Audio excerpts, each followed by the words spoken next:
Pemirsa, terima kasih Anda terus menyaksikan NTV Prime. Kita lanjutkan perbincangan. Saya kembali lagi mencoba menyapa Mas Farid, rekan dari almarhum Muhammad Ilham Pradipta yang menjadi korban penculikan dan pembunuhan. Mas Farid masih bisa mendengar suara saya?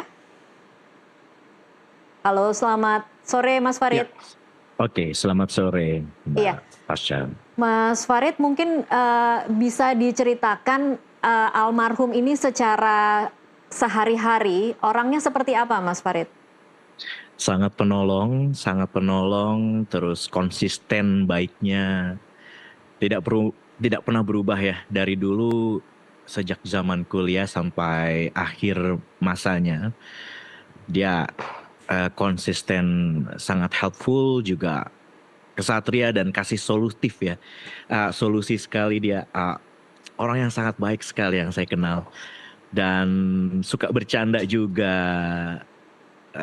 Lucu orangnya, ah, Menyenangkan. menyenangkan sekali. Suasana kalau ada beliau ya ceria sekali. Hmm. Mas Ya, Farid bersama-sama dengan almarhum di radio sempat berapa lama, Mas Farid? sekitar 2 atau 3 tahun ya. Tapi kami sampai 20 tahun sekarang ini, hampir 20 tahun kami berkelompok ini, bisa dibilang eh, kualitas ya, bersahabatnya kualitas, bukan tentang kuantitas gitu. Oke, baik. Mas Farid, Mhm. kalau melihat rekaman CCTV ketika terjadi penculikan, apa yang ada di pikiran Mas Farid?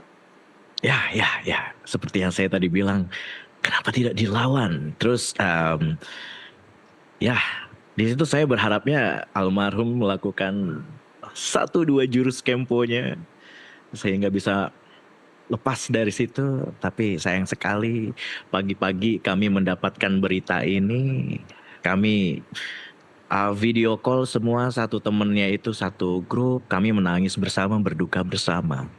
Hmm. Saat ini kan Mas Farid ada banyak sekali spekulasi tentang apa yang menjadi motif penculikan dan pembunuhan. Kalau Betul. dari Mas Farid dan teman-teman Mas Farid yang memang mungkin satu WA grup ya Mas Farid bersama Iya, dengan almarhum, apa iya, yang menjadi harapan dari teman-teman di antara begitu iya, banyaknya spekulasi yang berkembang saat ini? iya. Harapannya tidak ada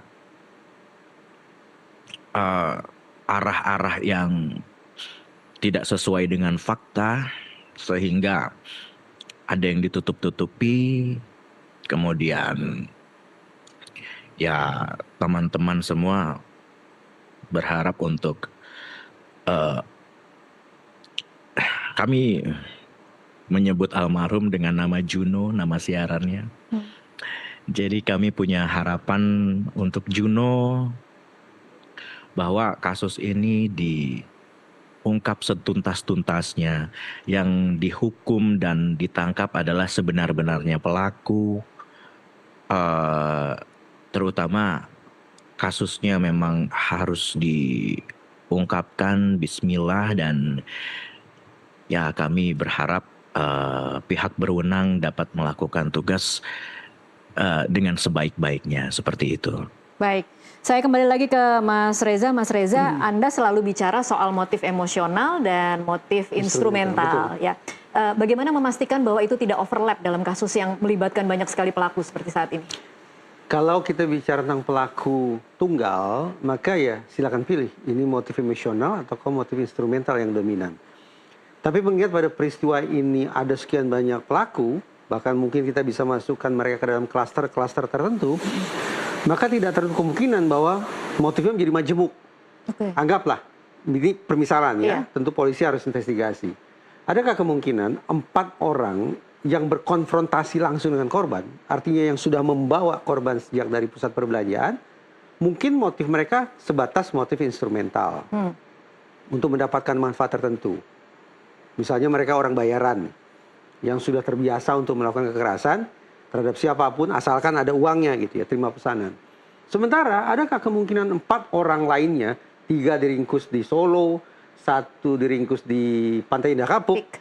Adakah kemungkinan mereka motifnya adalah emosional? Berarti punya perasaan negatif tertentu kepada korban. Sakit hati, dendam, atau sejenisnya. Nah, talenta bukan memang harus disisir satu persatu. Ya. Si A punya motif apa, si B punya motif apa, dan seterusnya. Tidak lagi bisa pukul rata.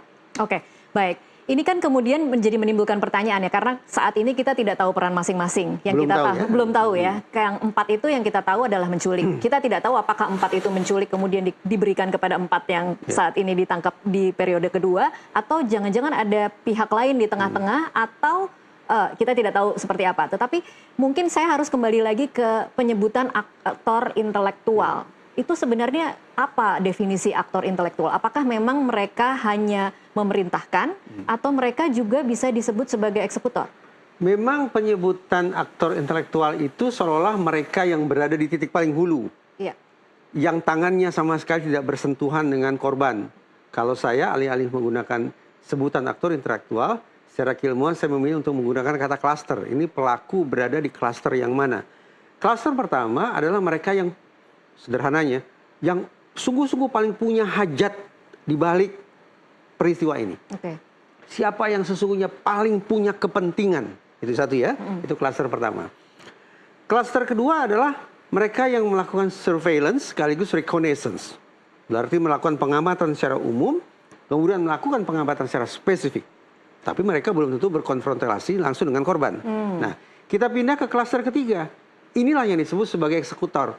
Mereka yang berhadapan, mereka yang bersentuhan, mereka yang berkonfrontasi langsung dengan target. Oke. Ibaratnya sidik jari mereka tertinggal di tubuh korban. Nah, itu ibaratnya ya. Iya. Nah, di klaster keempat adalah mereka yang membangun exit strategi, membangun strategi untuk menghindar dari pertanggungjawaban pidana. Merusak CCTV, membayar saksi, membangun alibi, melarikan diri dari TKP dan seterusnya dan seterusnya. Nah, dari 4 klaster itu mana gerangan si A? Si B masuk yang mana? Nah, sekali lagi alhasil ketimbang menggunakan sebutan yang menurut saya bersayap dan multitafsir yaitu aktor intelektual, saya lebih milih untuk melakukan pemilahan berdasarkan klaster-klaster yang saya katakan tadi. Oke. 4 orang disebut sebagai aktor intelektual. Ya. Kemudian artinya kan dalam bayangan publik nih, artinya 4 orang ini punya motif yang sama ya untuk kemudian melakukan apa yang disebut sebagai pembunuhan. Hitung-hitungan di atas kertas karena mereka berhimpun sedemikian rupa dalam peristiwa tunggal ini, maka memang patut bagi kita menduga mereka punya motif yang sama. Motif yang sama. Ya. Tapi Maksud bisa saya 4 orang yang orang ini ya. ingin almarhum terbunuh begitu kan? Nah, sekali lagi kita masih bertanya-tanya, tepatkah pasal pembunuhan dikenakan Ya. pada kasus ini? Oke, baik. Saya ingin bicara soal kondisi korban sekarang saat ini. Bagaimana kemudian penculikan itu dilakukan di tempat yang terang benderang, kemudian jasad itu dibuang secara sembarangan. Apa analisa Anda, Mas Reza? Bagi saya ada tafsiran yang ganda pada peristiwa ini. Ini menurut saya merupakan peristiwa yang mengerikan, sekaligus peristiwa yang mengindikasikan betapa buruknya perencanaan yang mereka punya seandainya mereka melakukan perencanaan itu. Kenapa saya katakan mengerikan? Karena ini berlangsung di tempat yang secara umum kita bisa asumsikan pasti di situ ada CCTV. Pasti di situ ada orang berseliweran yang berpotensial menjadi saksi. Pasti di situ ada petugas security.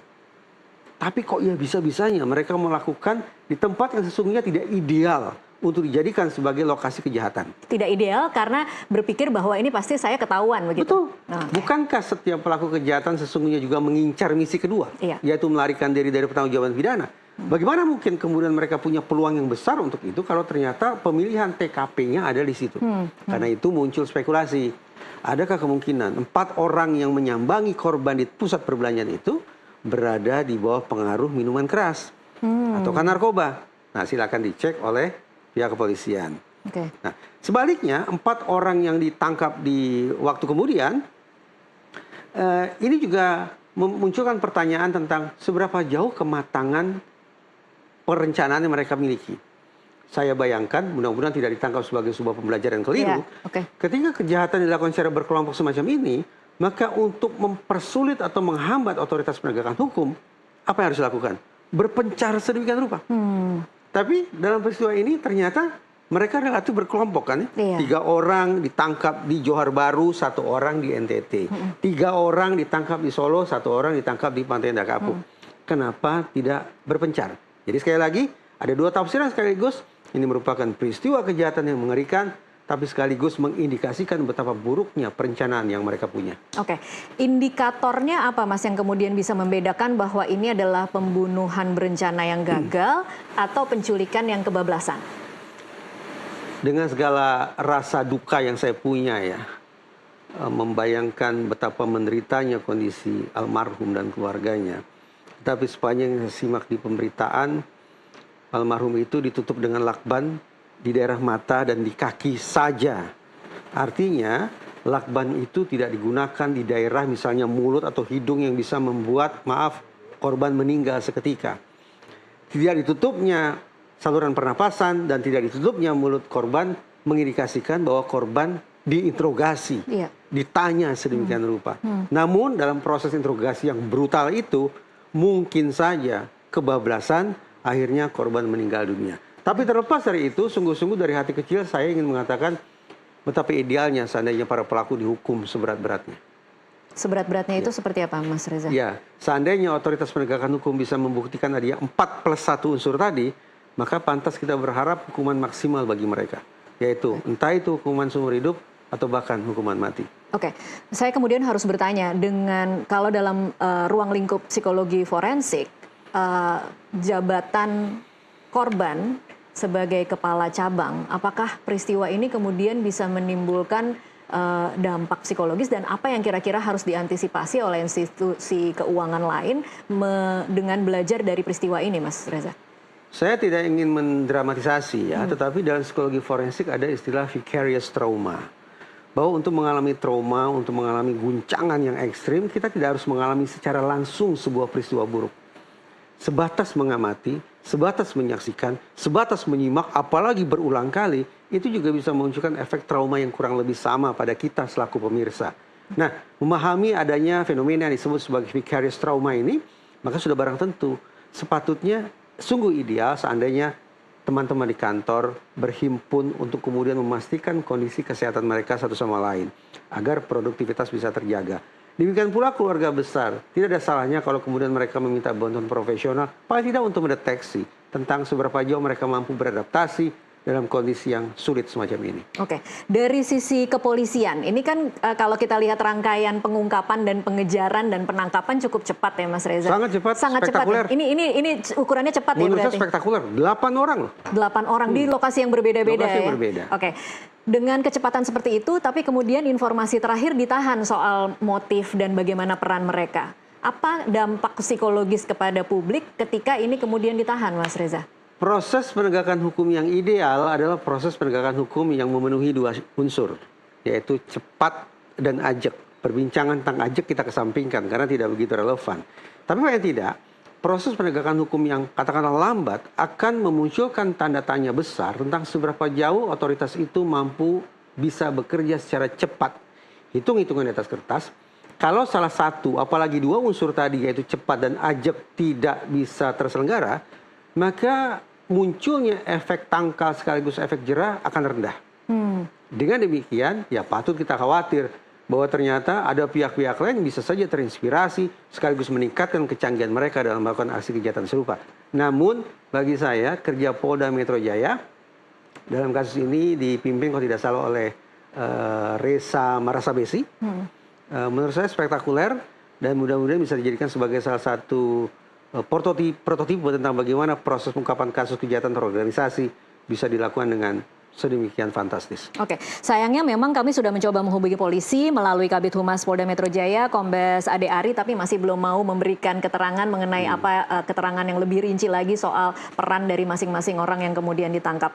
Tetapi kemudian mungkin Mas Reza, kalau kemudian publik atau keluarga atau rekan-rekan ingin memastikan sistem hukum dan peradilan ini kemudian bisa berjalan adil dan transparan, harus seperti apa Mas Reza? Andalkan Nusantara TV untuk terus-menerus melakukan pemantauan terhadap proses penegakan hukum kasus ini. Bukankah sekarang berlaku yang namanya delik viral? Delik viral. Ya, Oke. bahwa ketika suatu peristiwa pidana mendapat sorotan luas dari warganet, dari media, maka kita patut berharap bahwa proses penegakan hukumnya akan menjadi lebih terpercaya. Harapannya seperti itu. Oke, Mas Reza sendiri analisanya dari 8 orang ini memang sudah semuanya kah atau sebenarnya ada celah-celah yang kita belum tahu dan mungkin masih membuka ruang ada pelaku-pelaku lain yang ada di luar 8 orang ini? Untuk menutup semaksimal mungkin celah pat gulipat itu, lakukan pemeriksaan secara terpisah termasuk di persidangan, jangan disatukan berkasnya. Oh oke, jadi satu persatu Ya, harus... jangan diperiksa sekaligus semua pada waktu yang bersamaan, kemudian berkasnya juga dibikin satu, itu akan memberikan kesempatan bagi mereka untuk berkompromi satu sama lain, membangun sebuah skenario yang menguntungkan mereka pada proses persidangan nanti. Jadi sekali lagi, lakukan pemeriksaan secara cepat, secara individual, berkasnya dipisah.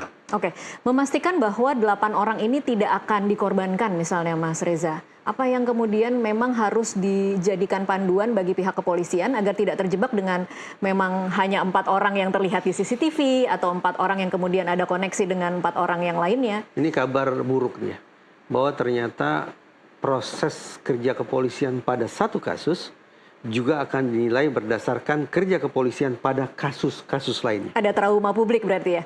Ingatan publik tidak bisa kita nihilkan, sehingga ketika publik melakukan penilaian terhadap kerja polisi pada kasus tertentu, hampir bisa dipastikan secara tidak langsung publik juga akan menilai kerja kepolisian pada kasus-kasus lainnya. Alhasil, memang untuk mendapatkan kepercayaan, untuk mendapatkan penilaian positif dari masyarakat tidak cukup hanya berkonsentrasi hanya pada satu kasus, tapi pada seluruh kasus. Semakin banyak tumpukan ingatan yang positif tentang kerja kepolisian, maka itu akan menjadi sumber daya yang sangat positif bagi polisi ketika menangani kasus yang mutakhir. Kalau sekarang positif atau agak positif Ya, atau sulit, masih belum positif? sulit bagi kita untuk menyangkal bahwa berulang kali ada skeptisisme terhadap kerja kepolisian. Tapi spiritnya, apalagi kalau di ruang publik semacam ini, kita tetap ingin coba membangun semangat kepada kepolisian. Masih tetap percaya ya? Membangun semangat bahwa kita tidak punya pilihan kecuali mempercayakan proses penegakan hukum di titik hulu pada teman-teman di kepolisian. Oke, baik. Terakhir ke Mas Farid lagi. Mas Farid, kalau kemarin sempat ada pernyataan dari pihak keluarga bahwa ingin agar para pelaku dihukum seberat-beratnya, bahkan mungkin hukuman mati. Kalau Mas Farid sendiri dan teman-teman seperti apa? Ya, seperti yang saya sampaikan bahwa teman-teman juga menginginkan bahwa pengungkapan kasus ini tidak ada rekayasa tertentu dan kami mengharapkan bahwa penegak hukum menjalankan tugasnya dengan sebaik-baiknya, menemukan apa yang sebenarnya terjadi di sini, dan kami berharap bahwa pihak-pihak yang bertanggung jawab atas kasus ini mendapatkan hukuman yang setimpal dan adil. Seperti itu. Baik, Mas Farid, sekali lagi kami semua turut berduka atas kehilangan rekan, sahabat selama 20 tahun. Semoga memang kita sama-sama akan menyaksikan bagaimana proses pengungkapan ini bisa berjalan adil dan transparan. Terima kasih Mas Farid untuk waktunya dan juga Mas Reza untuk waktunya bersama kami di NTV Prime. Pemirsa, tetaplah bersama NTV Prime. Usai jeda kami masih akan kembali dengan sejumlah informasi lainnya.